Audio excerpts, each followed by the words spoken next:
Thank you. Our next speaker really doesn't need an introduction. I have known her for quite a while. But let me tell you, she's one of my most favorite people. She can inspire, she can energize, she can inform. She is a leader, and she always gets us going in the right direction for bettering our community. I am very pleased to welcome to the podium my friend Heidi Heitkamp.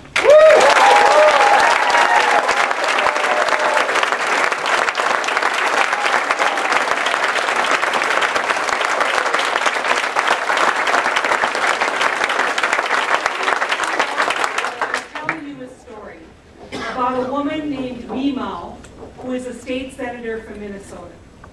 She is a woman whose family was part of the Hmong immigration, or fleeing basically the tyranny that was going to be vested upon them by the North Vietnamese.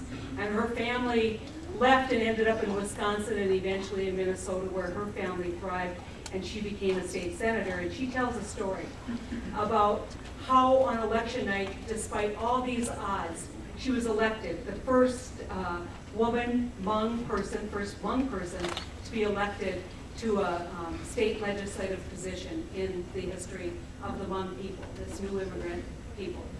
And she talks about being so moved by this experience that she couldn't speak. She just started crying. And all of the men in her family kept coming up to her and saying, "Me, you've got to stop crying. Just stop crying. You know, this looks bad. Here we won this big victory, and now you're blubbering. You've got to get up and talk." And she said her grandmother grabbed her after all those men had left. And she said, "Me," she said, "you can cry." She said, "because when you're done crying, you'll get up to talk. And when you talk, there'll be a lump in your throat.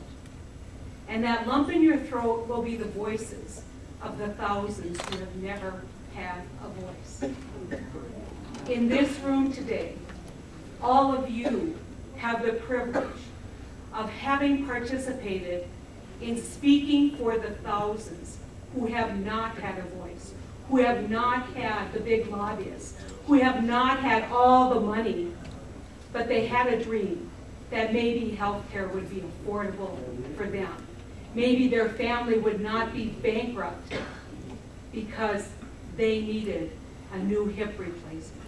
Maybe they now had opportunity. And so I want to start out my comments and thank all of you for being those voices for the thousands who have never had a voice in America, who today, for the first time in my memory in a long time, they've won.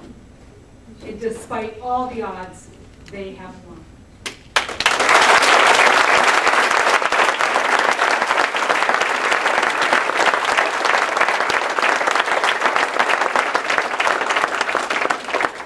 Now, I think we all know that victories can be won and lost.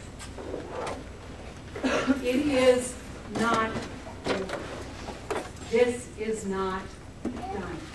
And in spite of this celebratory theme that we have today and the thank you theme that we have today, I want to encourage all of you to remember why we fought this fight, why we sit in this room and celebrate, and to educate yourselves and continue the dialogue.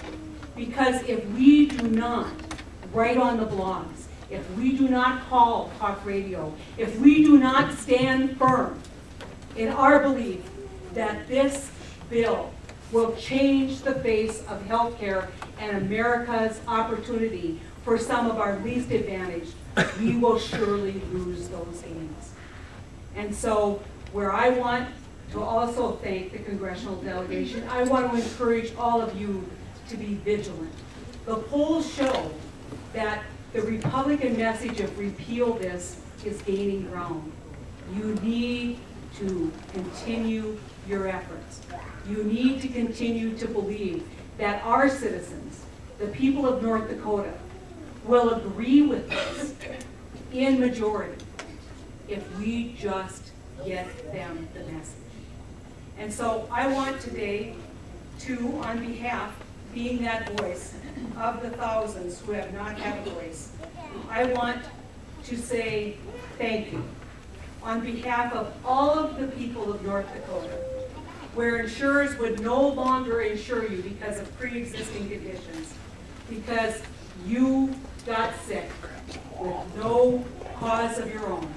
I want to thank Congressman Pomeroy on behalf of all the people denied coverage because of pre-existing conditions. Can we do that? Thank you, Congressman.